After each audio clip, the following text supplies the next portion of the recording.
The best feeling about Trails in the Sky First Chapter Remake being both a big success overall and a personal hit for me was knowing that we were only getting started. If Falcom could do such a good job remaking the first game in the Sky Arc, what magic could they weave on the second game, my favorite game in the entire series? We will soon find out when Sky Second Chapter comes out next month, and you best believe I will be all over it when it does. Trails in the Sky Second Chapter is a hybrid turn-based and action RPG developed by Nihon Falcom and localized and published in the West by Gung Ho. It is a remake of 2006's Trails in the Sky Second Chapter and is the direct sequel to Trails in the Sky First Chapter. The saga of the original Trails in the Sky Second Chapter and its localizations is a wild ride, and I truly encourage you to either watch my video on why Trails localizations take so long, a question that doesn't seem relevant for the remake releases, and or Jason Schreier's excellent article, The Curse of Kaseki. Here is the very brief overview. Sky Second Chapter originally came out in Japan for PC in 2006. The game was ported to the PlayStation Portable in 2007, the PS3 in 2013, the PlayStation Vita in 2015, and iOS/Android in 2016. In the West, the game didn't come out for any platform until in October of 2015, the game was localized for PC and PSP by Xseed, nearly a decade after the initial release and 4 years after the release of the English version of Sky First Chapter. Those Sky games spawned a series that now encompasses 13 mainline series games, along with a couple spin-offs. The game received high praise for its story and characters, and remains among the most beloved of the series, by more than just me, but definitely by me. After the success of the first chapter remake, there was little doubt that Falcom would make a second chapter remake, and that's exactly what they did. Trails in the Sky Second Chapter's remake will have a simultaneous worldwide release on September 17th, 2026 for PC, PS5, Switch, and Switch 2. A demo has come out for all platforms on August 20th that takes players through the events of the prologue and Chapter 1 and has saved data carryover to the main game. For those who don't know, that's a significant demo that could take 10 plus hours of gameplay to get through. I haven't even gotten through it yet as of recording this. Trails in the Sky Second Chapter picks up almost immediately after the events of First Chapter, and since the end of First Chapter is a dramatic conclusion, this is your last chance to click away before spoilers commence. Okay. Estelle wakes up after Joshua's departure and after confirming that he is left for good, resolves to find him and bring him back. During that journey, she will travel with her allies and friends, along with some new faces, and investigate the actions of the mysterious group Ouroboros, or the Society. What is this plan of theirs? What is the Oriole? What is Joshua trying to do all on his own? All of these and more are answered in Trails in the Sky Second Chapter. As this is a story that I know and love already, it is difficult to talk about my excitement while avoiding spoiling what is going to happen. Suffice to say, there's some moments in this game that I cannot wait to see portrayed in 3D with voice acting. Part of the joy of this second game is revisiting old locations, seeing the people you met in the first game and following their developing stories, and seeing how new people bring new wrinkles to the dynamics. This goes for both our main cast and for the overall wealth of NPCs in the communities of Liberl. Second Chapter is also where the greater geopolitical conflicts of the region come into greater focus. It is still a story about Liberl, it is still a story about Estelle and the Brights, but there is more that is being built in this game that will be relevant for future games. Trails in the Sky Second Chapter's story features some epic confrontations, profound emotional moments, unexpected reveals, and a satisfying conclusion, although not a final one, as Trails fans may be aware. The story that was set up in the first game of Estelle in the land of Liberl hooks players in, but it is the second game where it all comes together and shows you why all that setup was necessary and just how brilliant this series can be at its best. I hope you are all ready for it, new and old fans alike. For gameplay, I had to try out the demo first to see just how they adapted the purely turn-based original game into the now hybrid system, and what other new mechanics they may have thrown in. The hybrid system remains with an initial action-based confrontation that can be shifted into turn-based with the touch of a button, and back out again if you so wish. Perfect dodges, craft attacks, and advantages stay in the action combat, and the turn-based battles use crafts, arts, and S-crafts to take down your enemies.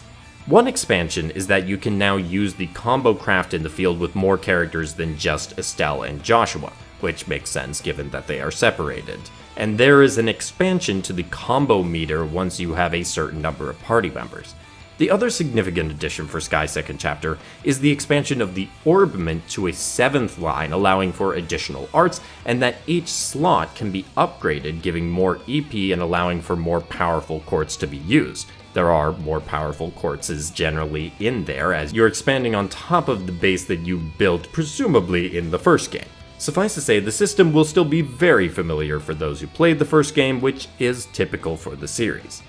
One thing that I was interested to see for Sky Second Chapter was how they figured out the difficulty of this entry, because the original has a notoriously difficult start to the game. I think in part because of all the options, and also because I'm simply better at playing games now than I was back then, I was able to breeze through battles, including some that were downright vicious in the original. I hope that the game continues to work to find balance for the toughest fights, because it is important to keep the challenge, especially when the challengers become more and more personal and more story relevant. Again, hard to say how it's going to play out until we've played the entire game, but I think that Sky First Chapter ended up being significantly easier than the original, although the biggest fight of both games still remained the toughest. The progression of each chapter remains similar to the first chapter experience. You arrive in a town and have various guild requests to take on, along with a main story one. As you complete quests, you get rewards by advancing your bracer rank, and also gain more insight into what is going on in the region. Some requests may ask you to make choices or deduce answers, and if you get them right, you get bonus points.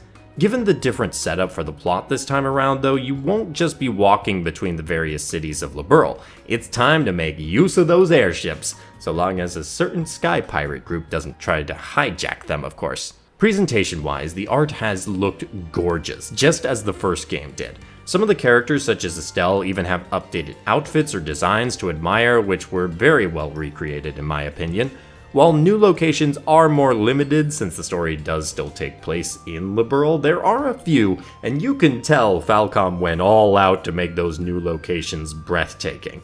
The animation has also been solid from everything that I've seen so far, including a recreation of one of my favorite duels in Trails history.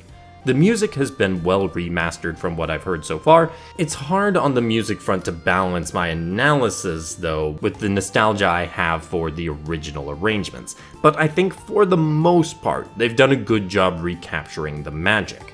Although there are times that I wish Falcom would have just gone with Xenoblade's approach and left most of the soundtrack alone and just update certain tracks as desired. The voice acting has been solid from what I've heard. This was an area I was eager to hear because of two critical recasts. Travis Willingham and David Lodge unfortunately did not reprise their roles for Sky Second Chapter. The demo does give us a chance to hear the new VAs, Stephen Fu and Liam O'Brien respectively, take on those roles. They definitely sound different, but I think the performances were good from what we've heard so far. There are a lot more critical scenes for both of those characters in the future, so I hope the quality keeps up.